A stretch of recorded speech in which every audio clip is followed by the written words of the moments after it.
It's time, my friends, for another Devo tip on the book of Revelation, chapter 13, verses 11 through 18.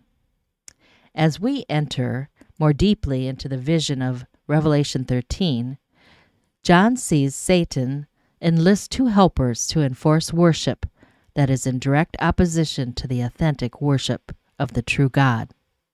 He'll summon a third helper in Revelation 17, but we'll get to her later.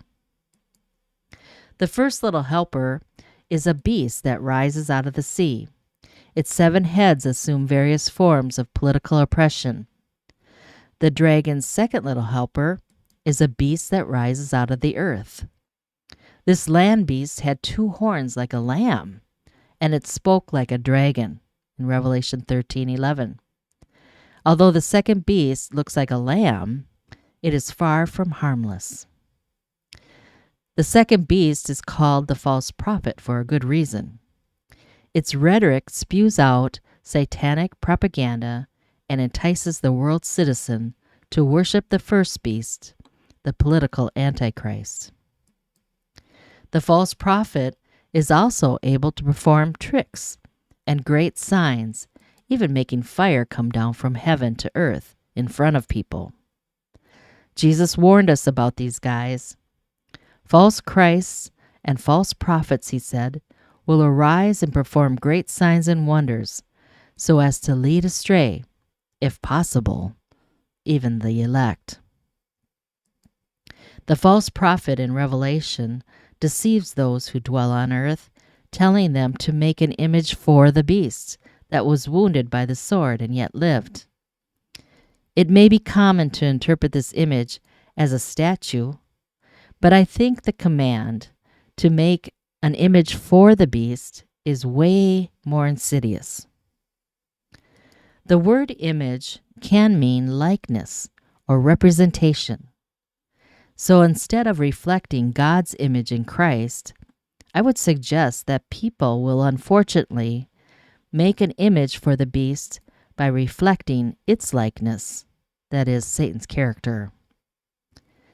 In the Hellenistic world of the Roman Empire, writes Robert Mulholland, he says the term image was not merely an artistic representation of the god, but an incarnation of the god. The image partakes of the reality of which it symbolizes. A similar usage can be seen in Paul when he writes that Christ is the image of the invisible God in Colossians 1:15. So yes, worshipers become living images. We all eventually become like what we worship. The blasphemous parody continues with a mockery of Pentecost, and it was allowed to give breath to the image of the beast so that the image of the beast might even speak, in Revelation 13:15. The spirit of the Antichrist is allowed to give breath to the beastly imagers, commissioning them to speak on his behalf. While the spirit of the Antichrist seeks to create one fallen humanity to reflect a beastly image, the Spirit of God creates one new man to conform to the image of Christ. Now, I know that it's popular to interpret the mark literally, but if the mark on God's people is symbolic, then to be consistent, the 666 mark must have symbolic meaning as well. Surely our beliefs and actions leave a conspicuous mark, don't you think? It's not hard to see the unholy trinity here, the satanic dragon, the antichrist, and the false prophet, each one symbolized by the number of fallen humanity. One is either in the kingdom of light or the kingdom of darkness. There is no kingdom of gray. So let us be blameless and innocent, children of God without blemish, who shine as lights in a crooked and twisted world.